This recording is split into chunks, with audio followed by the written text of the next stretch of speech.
Hi everyone, and welcome along to DigiShift number 69, how Carefree use digital skills to make a big change in 2 months. I'm really excited about this one. So we're joined today by Charlotte Newman, who's the Chief Exec of Carefree, and she's going to be talking about how they condense 5 years of learning into an 8-week product build. I'm not going to give away too many of the details because Charlotte's going to cover this and we'll have loads of chance for discussion and questions as well. Where I think this is particularly exciting is Charlotte's organisation have built a charity almost entirely built on no-code tools and really shown the possibilities of flexible technology in the charity sector. So this is going to be a really interesting, really practical DigiShift that we've got for you this month. I'll hand over to you just now, Charlotte. Hi everyone, really nice to see you today. So I wanted to start by telling you a little bit about Carefree. Carefree is a digital charity. We were started about 6 years ago with a mission to try and enable every full-time unpaid carer to get access to a break. Now, the simple part of this journey, or the theoretically simple part, is that there are 1 million unsold hotel rooms in the UK every week. And we have 5.7 million unpaid carers in the UK, and the vast majority have not had access to a break in not 1 year, not 3 years, but 5 years or more. And so we feel that the best way that we can protect a better social care future for us all is to help unpaid carers get access to the respite they need so they can continue to care for their loved ones in a way that's more healthy and sustainable for them. So our journey very much mirrors the journey of any small charity. You are starting with kind of 1 or 2 people, you're trying to get grants, you're trying to build your tech, prove your proposition, and you're trying to work with kind of lots of different partners at the same time. So for us, that incorporates hotel partners, so kind of big companies and businesses that we're asking to donate their inventory, and that we're trying to create very simple, easy tech pathways for them to be able to do that.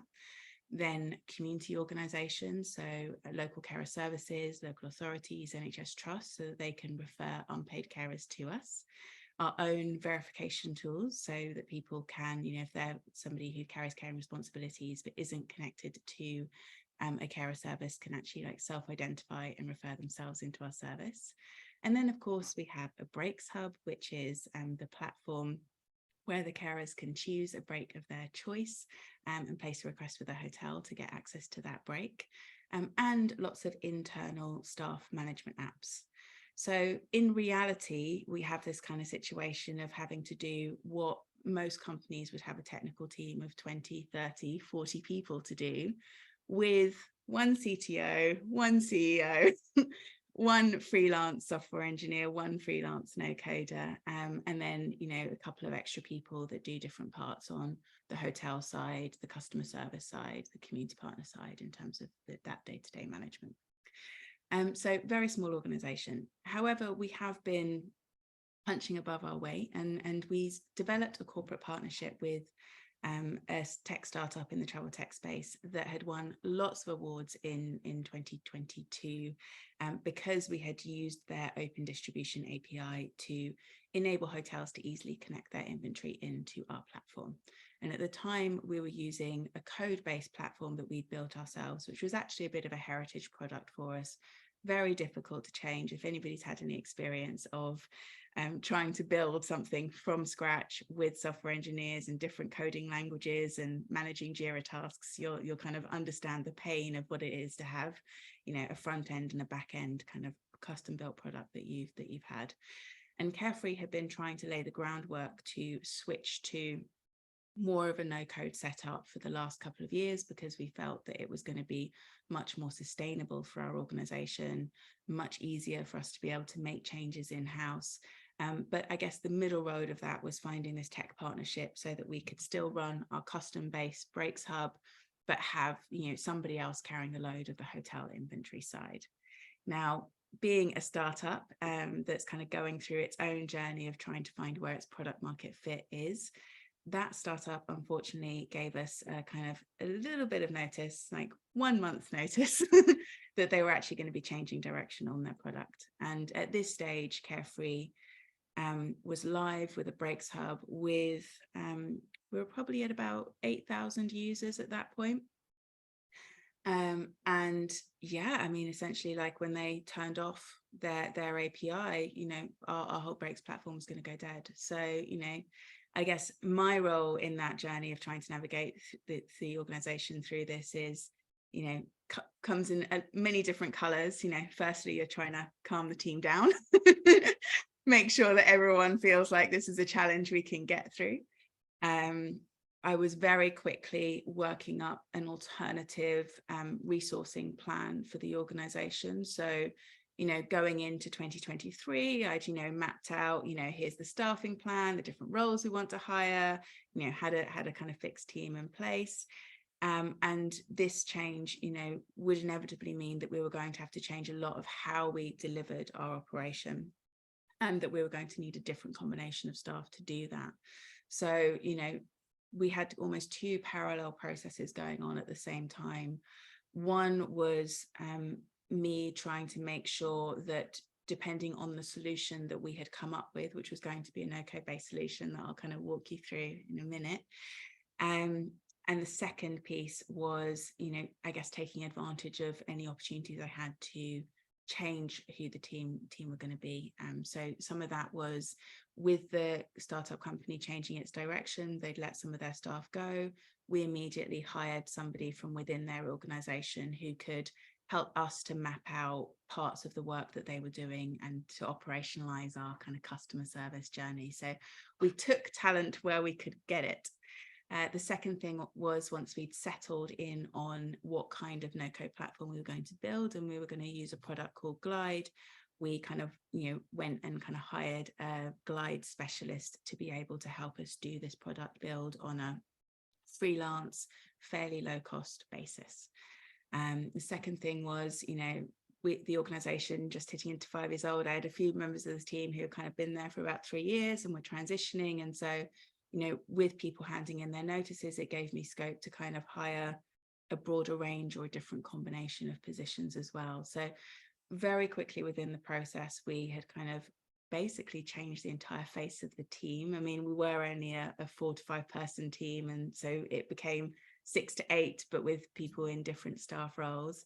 One of the key roles that we were actually hiring in was a product manager who wasn't so much part of this first build, but is very much entrenched for the progression of our no-code setup as we develop further.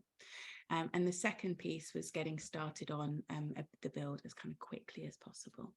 And of course, selling into the board to accept all of our recommendations in a very, very quick fashion, because we didn't have time to mess around, really. We only had a month to try and change over, you know, the product. And so we kind of had to have everything kind of a plan in place, done and actioned very, very quickly.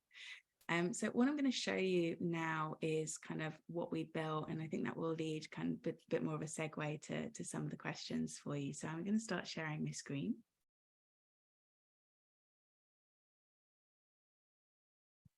So over our 8-week build process, I'm just going to move some of the Zoom stuff out of the way. We very much kind of, the first thing we did was try to source a no-code solution that was going to work. So there were many things that we were building, as I mentioned, in terms of our product landscape, but the primary one that we wanted to get over the line first was going to be the Breaks Hub. So that ability for the hotel inventory that we had to be released to carers for them to be able to book a break. And so we settled on a tool called Glide that we'd actually been kind of scoping out as a backup plan. We knew that there was a risk that our dependency on one organization might come back to bite us. And so we had been trying to think of alternative ways that we could deliver our solution in advance of this. And so all of the pre-work that our CTO had done in thinking about what kind of no-code tools would work was really, really helpful for us. And I guess the other thing to say is that because we had been operational for over a year with an existing platform, we were very familiar with all of the different user journeys and requirements that our different stakeholders would need. So we weren't having to do a lot of the groundwork that many organizations would have to if they were starting from scratch. So Glide is the tool that we that we decided to build from. And Glide has a whole different range of products. So, you know, what they're trying to encourage organizations to do is build internal applications that they can use for their teams to be able to process things. But the Glide for Business tool is the one that we used. And you can see here, if I just log into, so if I'm just going to go back so you can see from the beginning, the kind of the Breaks Hub journey. So if you go to our website and you're a carer that's already been registered with us, you can go, you can log in. So as I say, we've got a number of different products for different types of service users. And I realize that I'm going to be asked to give a PIN now. So I'm just turning on my email. So one of the key changes that we love being able to do, or many changes that we did over this process, was that we knew where our users were kind of getting stuck within our existing custom code platform. And we had like this whole big product backlog of changes that we want to make. And switching into no code and doing that almost kind of complete refresh on our organization meant that we could actually implement things like a lot of carers are struggling to remember their password. Let's switch over to a magic password system. And straight away with no code, because every different no code tool is almost like a Lego block or a building block that you can kind of plug in and you know, train how to use together.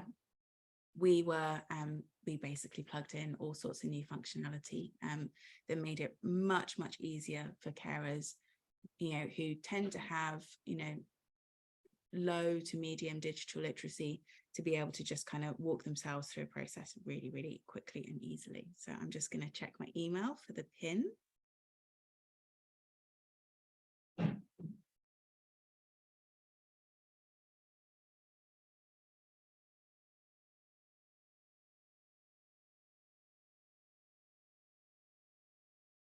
And so you see that, you know, this is basically the kind of key functionality. So if you're a carer that's registered with Carefree, you can get access to our Breaks Hub. So, you know, this will show, you know, any of the inventory that's online at the moment for carers to be able to book a break.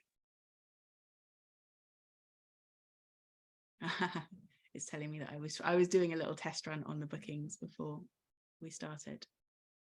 So, you know, so basically, you know, what we've been able to do with this is, you know, implement much simpler filters for carers. So Glide kind of operates like a background database. I was telling John and Ross that we've actually, you know, we use our CRM system much less now, because there's so many database functions built within Glide.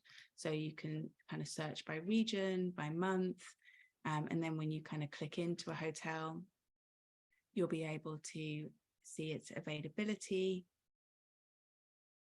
depending on your dates. But, you know, we've just done everything so much nicer. Like the images are better, the descriptions are better. It's just, you know, although a lot of these kind of products are kind of templates that you customize to your own brand, they have their own designers that are doing a lot of the kind of user research for you in terms of, you know, so I could just like kind of click for to book a break for this hotel. Sorry, I'll try another one.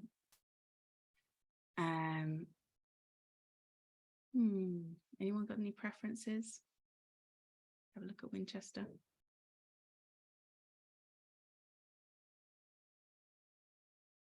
So, you know, say I want to go from Monday to Wednesday, you know, just again, these like extra little instructions for carers, check in, check out, you know, just we were able to put in, so because these organizations like Glide have user designers working 24/7 on how to create the best, easiest user experience, it saves you a lot of time on, you know, when you would traditionally have a UX designer figuring out what button and where and things like that. You know, they've got lots of people kind of trying to source for you your best things, and then you can kind of add in your own things of like extra tool tips and stuff like that, where you know that your users are getting stuck. So, you know, I won't bother taking you through the full booking process, but just to say that, you know, that's really simple system that's kind of like 2 or 3 pages, and carers can go on and place a break request. But the stuff that sits behind it is incredibly complex. And, you know, if you look at kind of the volume of traffic that we're doing right now, so, you know, we're getting, you know, really just huge amounts of new self-referrals, verified self-referrals, CP referrals. Our breaks numbers are really up, and a lot of our staff will have like all of these internal dashboards now to be able to do really quick and easy checks on live delivery. And actually, because we've got everything kind of all populating into one kind of system now, for our other partners, like for example community partners or hotel partners, they are now within their own member spaces going to be able to have, so if you imagine this is a community partner space where they have, instead of Breaks Hub here, they will have kind of carers that they can how to make a referral for a carer. They can just make their referrals there. They can see their referral history. They can see what hotels are online. They can see what carers have taken a break. They will have, every single organization that refers a carer to Carefree will now have their own live impact reporting and dashboards, and, all just kind of linked together and populated through. I should say that, a tool called Zapier is kind of a thing that kind of ties together a lot of these automations between different products and databases and different user profiles. But all in all, you can create, I guess, just like a fully fledged, beautiful user experience for all your different users, without incurring very, very high costs. So, for example, our cost base at the moment now, we do, because we have, it's not just carers that we're servicing, it's hotel partners, it's community partners, it's our own staff, and we have about 7 different products. We spend about £7,000 a month on our tech stack in total.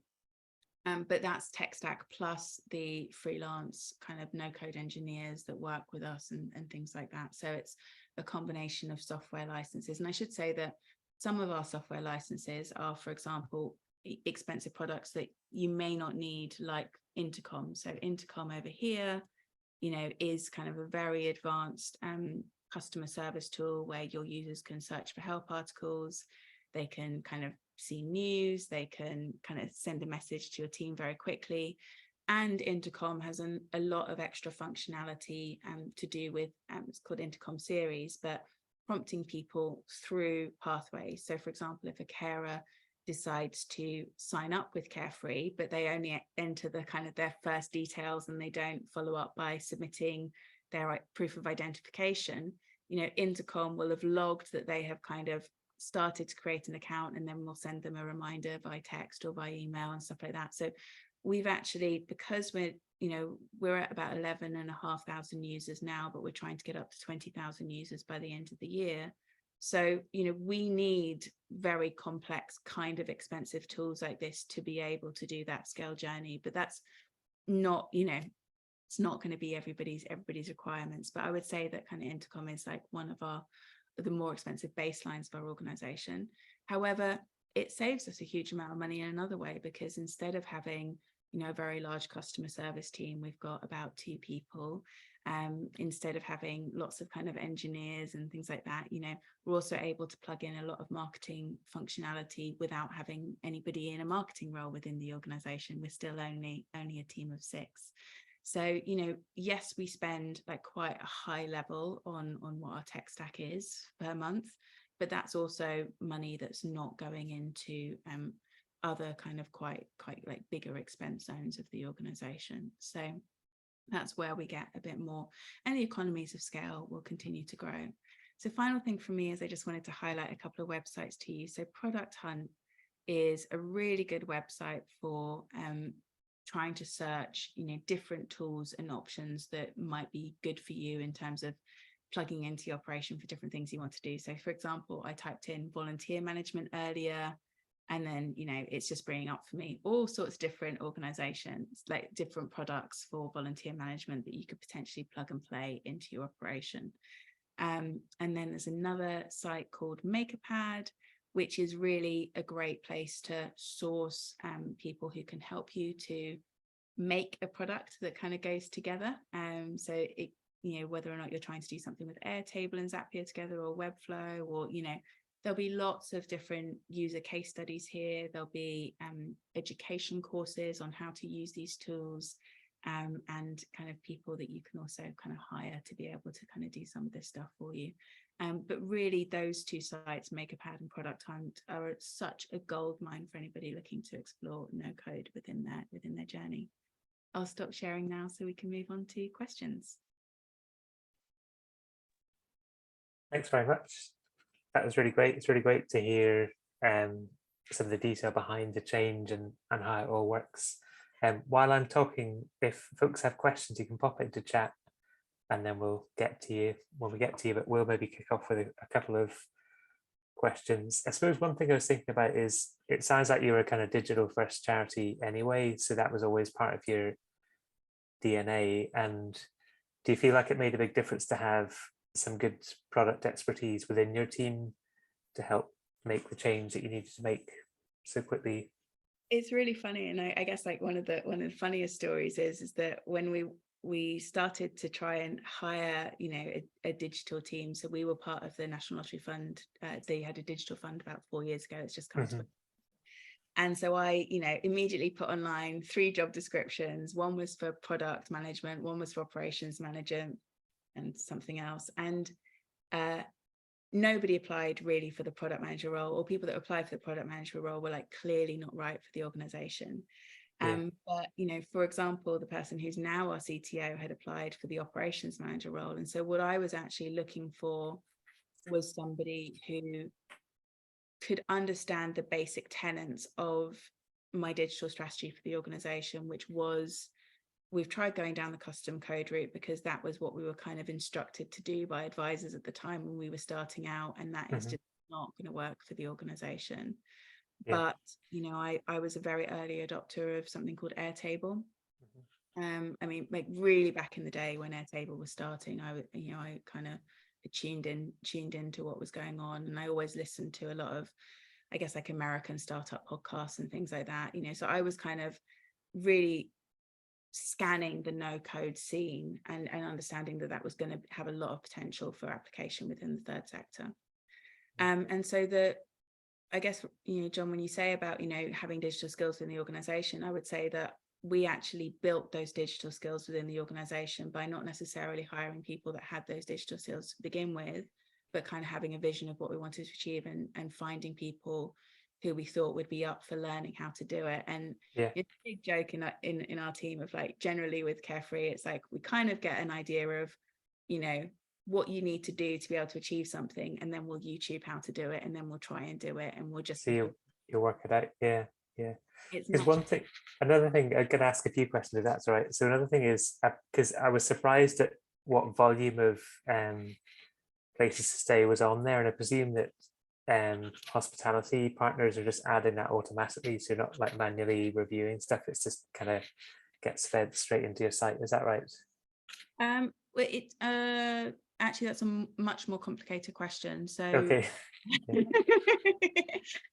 So the inventory is essentially, hotels will have a very good idea of what their occupancy rate is going to be, and so about 30 to 60 days in advance, they will send us through what they think their occupancy rate is going to be. So we will, I guess, be skimming what they think is going to be their excess capacity that goes on to our platform. And when a carer makes a request for a break, because we are not able to anticipate what dates, times, or locations a carer is going to want to choose. So there's no hotels holding that inventory for us. The carer will then make a request, and that request will automatically go through to the hotel to be able to check, was that, so is that room still available? And if yes, they just click a button basically. And if not, again, this was like some of the new functionality we were able to add. The hotel could then, you know, tell us why they weren't able to accommodate it or return to date. So it's actually the efficiency level of our system, having kind of sliced out working with an intermediary third party, has had massive benefits for us in terms of like the better user experience for hotel partners. They really the platform as well.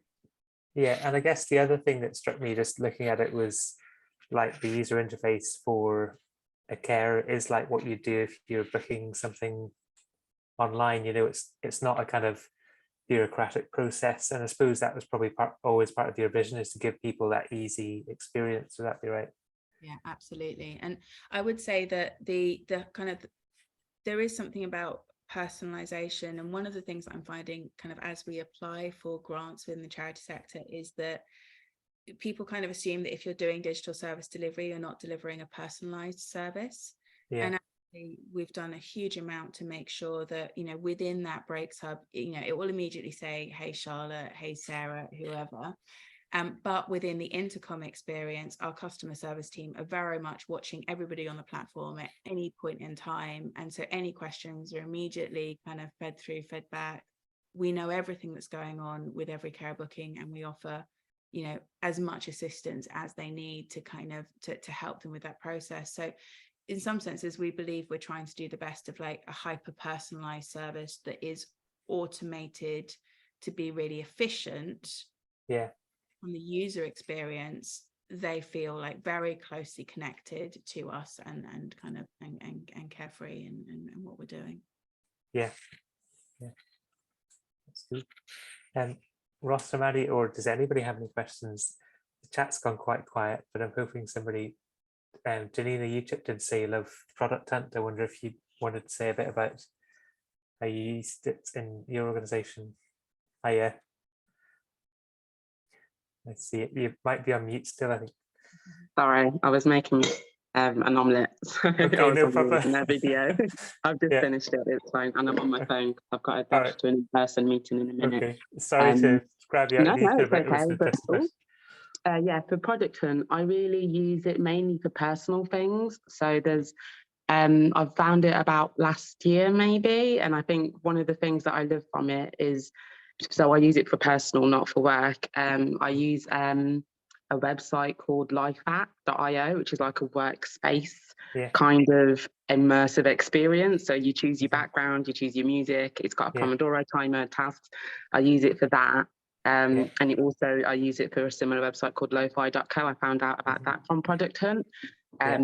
But in general, I just think it's a really cool website to learn about different. I'm a massive Notion fan as well. I saw you have Notion, Charlotte. So yeah, I found a lot of Notion templates via Product Hunt as well. And it's a very supportive community. It's a very busy community. Like their forums are always busy, but I have found people to be very helpful in there. And some people have asked them really good questions and had really good responses in terms of some of the tools that they could be using and products that other people have made. Great. Thanks very much. That's good. Okay. So maybe, Charlotte, it might be a question, is because you talked a bit about, you know, spending the time to discover stuff there, and I wondered if you had any ways you approach that, because I guess maybe all of us have had that experience of wanting to find something but trying to work out, you know, how do I really understand what's there and what the strengths and weaknesses are. Yeah, I would say the first step is to really be looking at kind of what is the user journey that your users are going to take, and what is the business requirements that are part of that user journey. So for example, if anywhere within the user journey of your service, somebody needs to make a payment, you're clearly going to need a payments tool, right? Or if you are just looking for, you know, a public facing website, you're going to need, you know, you basically want to understand, you know, what options are there out there, Webflow, WordPress, you know, any other range of others. Is it project management that you need? Okay, you know, so I guess the key thing I would suggest is, like, if you've got an idea of the user journey and the business requirements, you'll start to come up with some key phrases on basically for searching. You know, it's that kind of, you know, when I just put in the search term of volunteer management and things like that. So I'd say, you know, just experiment with your search terms, but have a range of search terms that you're looking for. And, you know, spend time, you know, really kind of understanding the different products that are in the field, read some of the reviews. But, you know, when it comes to making a choice, so for example, you know, people would say to me, oh, you know, you use Notion, you don't use Airtable. What's the reason for that? You know, and, you know, so there will be some things that Notion does that is more suited to us for some ways than Airtable, and that's why we'll have made that choice. So for example, what we were looking for with our project management system or, you know, tasks and things for the organization was not just project management, but also an ability to have a centralized knowledge database for the organization, so that, you know, it's very easy for people to find whatever information they need, whether that's kind of company policies or the leave calendar, or, you know, refresh on the delivery plans, that, you know, you've got this like really easy user interface. Let me just check if I can flash that quickly for you, just to show you the HQ. There's some parts that I can't show you because it will be confidential, so I'll just check it quickly. But, you know, that's why we would choose Notion over something like Airtable. However, I just recommended Airtable to another organization that's really keen on having a strong database that they can then kind of click, turn to web page and show that database more publicly and things like that. And so they want to do project management, but they also want, like, in terms of the information they want to store, Airtable is just much better for it. So, you know, the more familiar you are with the kind of business processes that you're going to be undertaking, the better you can choose your tools.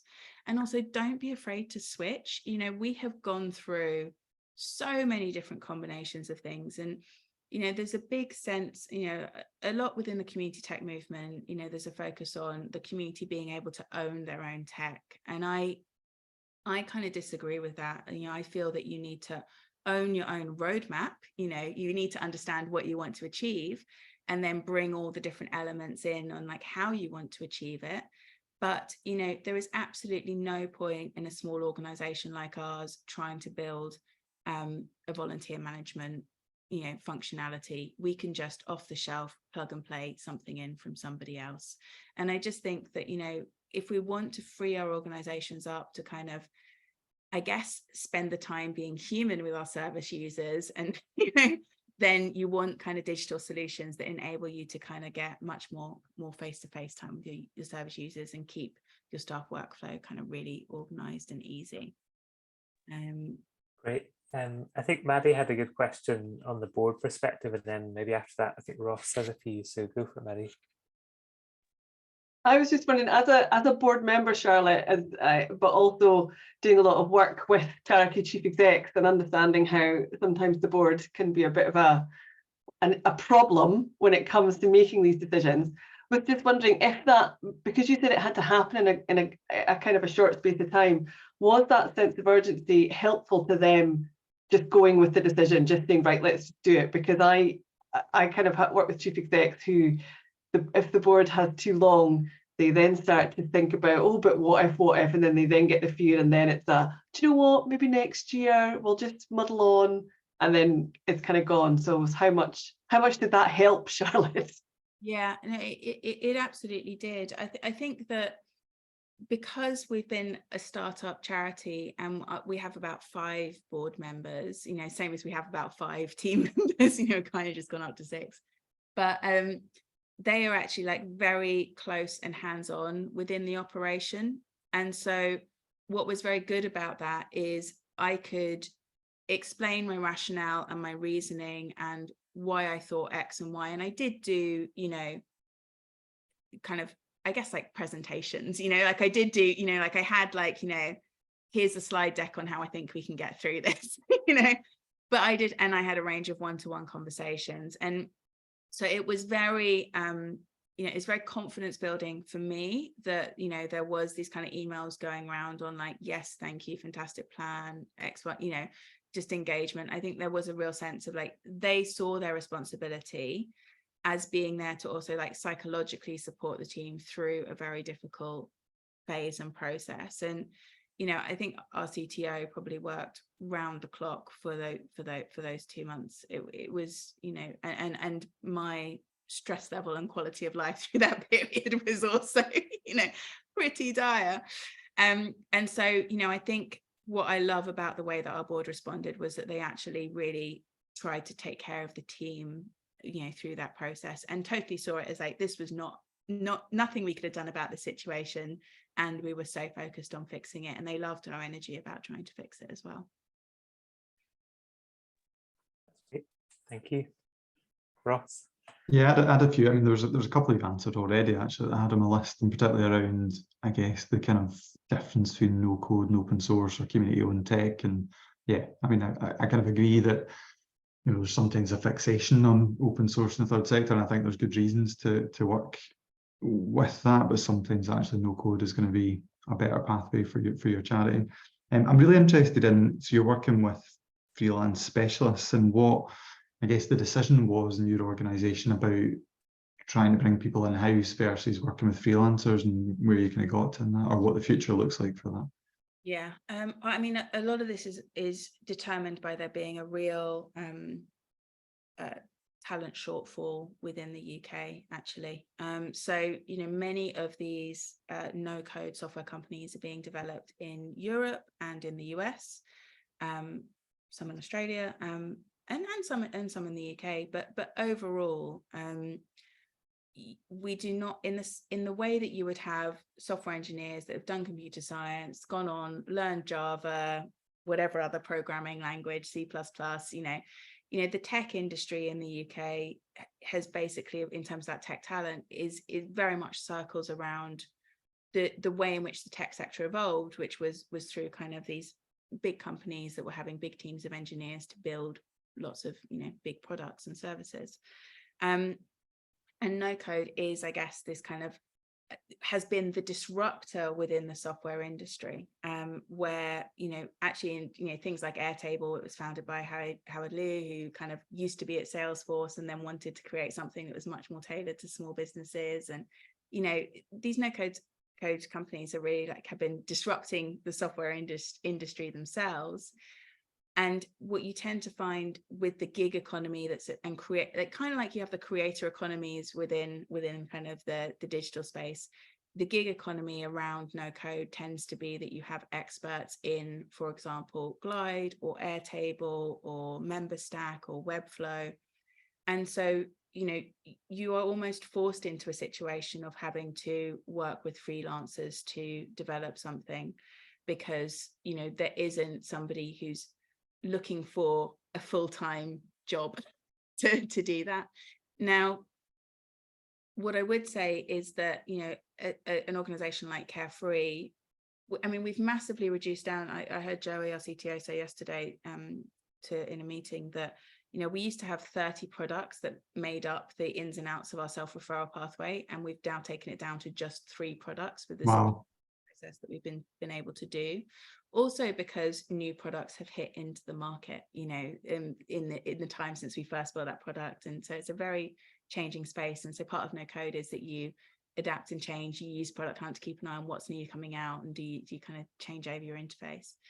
But we essentially need almost like puppet masters of, you know, more CTOs or kind of head of products within charities that have enough of a grasp of the no code space to be able to source a collection of different experts to work on basically like filling out parts of the tech architecture that you've designed. So I think that what charities really need is like the skills to have a good sense of service design, the, you know, foresight to actually, you know, write down your tech architecture and document it, and what business requirements there are for each of your user journeys.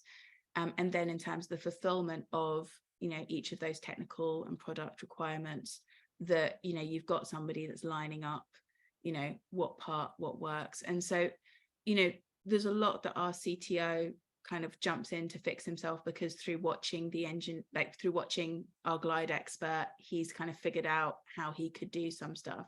But you are very reliant on freelancers in this space. And I don't see that that's going to change within the next 5 years. I think you kind of have to work on that basis. What would you say is the biggest mistake you've made in this journey? On this journey,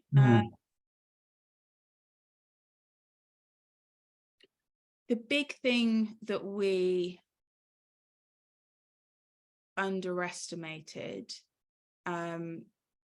has been the self-referral transition. So, and this is the complexity of having lots of different products that interlink.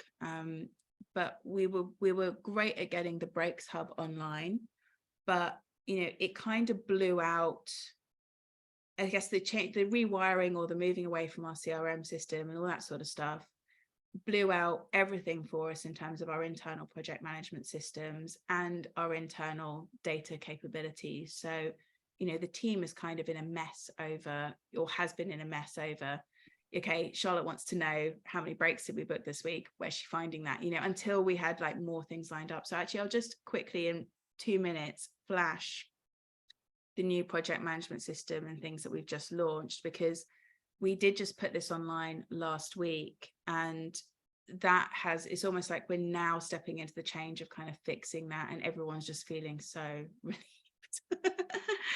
But, you know, so this is our new kind of HQ where every team member can kind of see benefits, leave calendar. You know, we've got, as we say, that kind of centralized knowledge database, you know, library for kind of saving news articles all the way through to business rule values, golden rules on how to use different tools, company policies and procedures.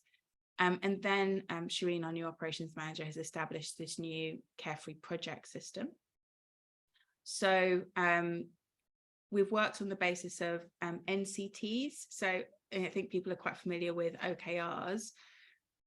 There's many reasons why we're not really fans of OKRs, but NCTs felt like it fit. So NCTs is the idea of, you have a top line narrative explaining why something is important for an organization. You then have the commitments for following through on that narrative, and then you have the associated tasks. So, you know, we've got basically a number of, so a commitment is kind of like a project essentially, and so people can kind of basically be part of these things, you know. So for example, very boring independent examination, you know, I'm not sure there's actually many tasks that are populated in here because I've done them all. Yeah. Okay, let me find another one for you. Trying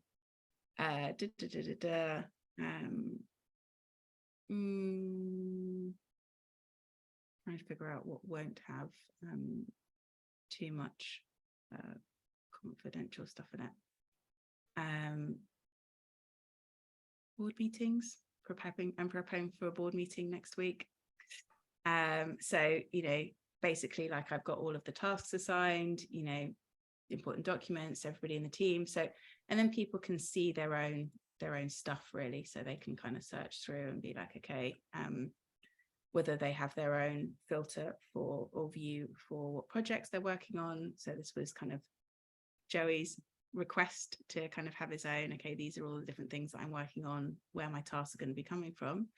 But, you know, you also have your own big tasks list essentially, you know, and so you can just kind of move things through very easily. So what this is actually distilling is that because we have, you know, 30 or so different projects running at any one point in time, we can kind of quite easily kind of segment that for everybody and keep it as simple as it can be. That looks amazing. Do you use this as, I'm going to ask this final question and then we're going to jump into Jack's question. He's got a really good question there. Do you use a template for your Notion HQ, or was it all kind of built from scratch? Yeah, no, we'd have to ask Shireen. I think she did use a template for the NCTs piece, but then she also did a lot of background linking of different database things like that to pull information from different areas. So for example, with our Young Carers project, we'll have a lot of documentation within what we call kind of the swim lane knowledge base for that project, but it will be automatically pulling through to the project page for the tasks and stuff like that. So she's actually hardwired in a lot of extra automations to make it look as simple and as clean as that. But yes, she was doing a kind of baseline template in the beginning and then putting our brand on top. Amazing. No, it looks really good. It's really, really nicely organized. Right, and we're going to jump in. Jack, you had a question. Do you want to unmute and you can ask it? Because I think it's a great question. I'm just bewildered. I mean, I've been in the computer business for over 50 years, and there isn't such a thing as a no-code solution, because somewhere somebody has written lots and lots of lines of code that actually achieve what you want. But the skills of getting these little building blocks, where you don't have to look inside them, because you know this little engine does something and it works. But putting it all together is just amazing for me. Over the last 12 years or so, I'm retired now, and I'm on board of a couple of charities. But as a hobby over the last 12 years or so, I've seen problems and I've developed websites that actually achieve those problems. But it's all really handcrafted. And one of the issues of that is that when people bring out new versions of PHP, MySQL or whatever, you've suddenly got little bits of rewrites to do. So that's very, very frustrating. Your solution doesn't have to go to that because somebody else has done that for you.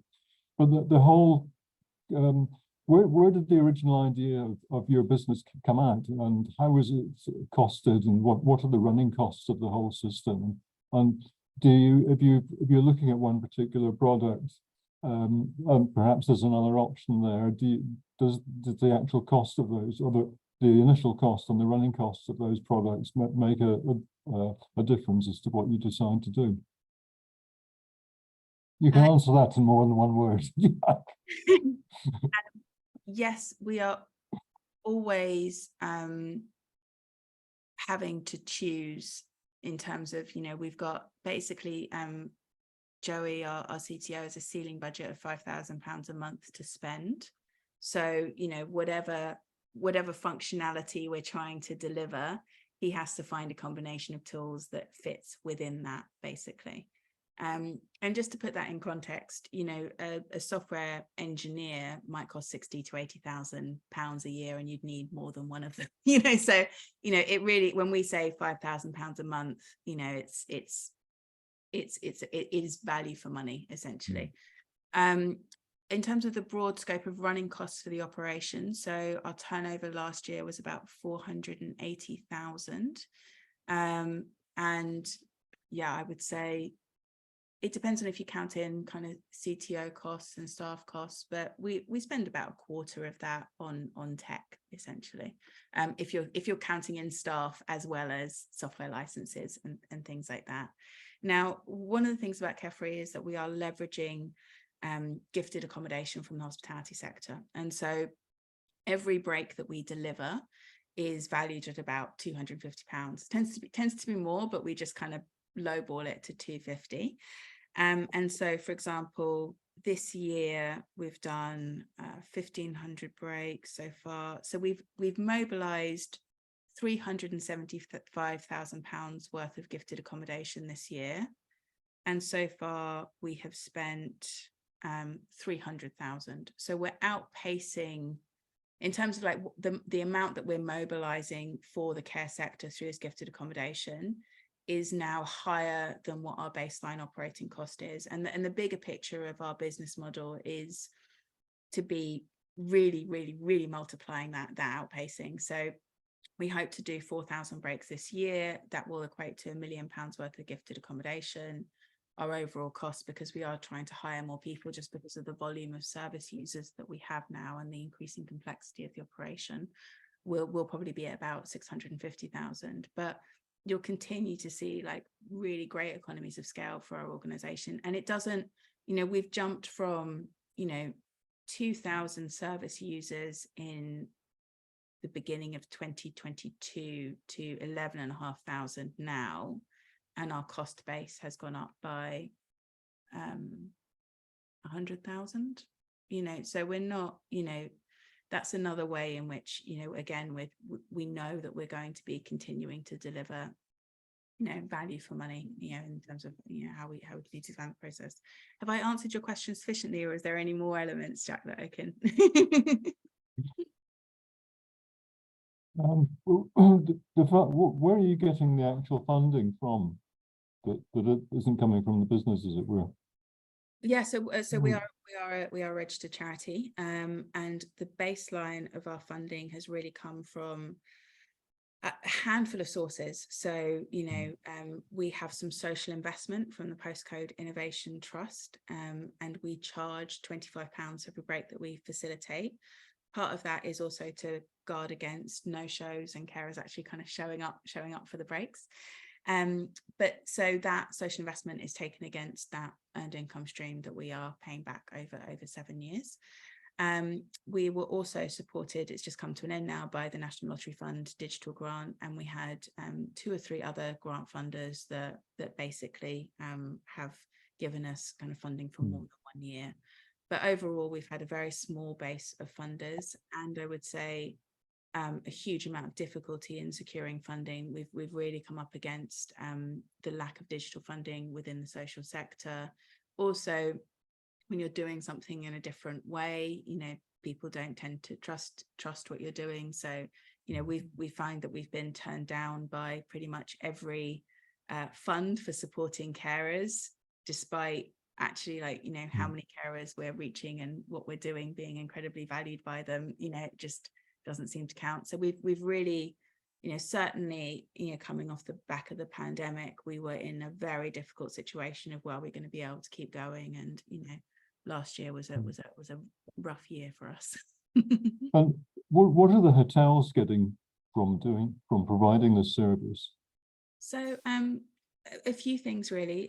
Firstly, they kind of just love to do good. There's something really about the hospitality sector that wants to care for people, wants to support people, and this is something that plugs and plays into their operation. They'll also have employees that are carers that they'll want to kind of be better supporting, and it's something that all of their customers can kind of resonate with as well. So I would say at this stage, we're not delivering big business and economic value for them at all. They're doing it because they like the cause and they want to do it. But certainly, as we want to scale, and we do want to deliver over 100,000 breaks in the next 5 to 6 years, we'll need to do a lot more to kind of really solidify how much we expand within the hospitality industry.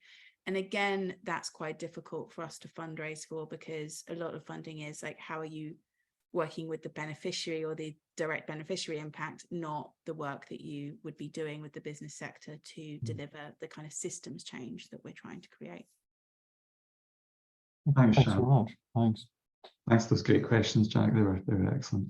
I've just, I guess, a final question about, and you've kind of covered this a wee bit already, where do you see Carefree sitting in the third sector, and I guess alongside what are some quite big carers organisations, and I guess the role you've got to play and where you can work in partnership with them, or where there's maybe been tensions?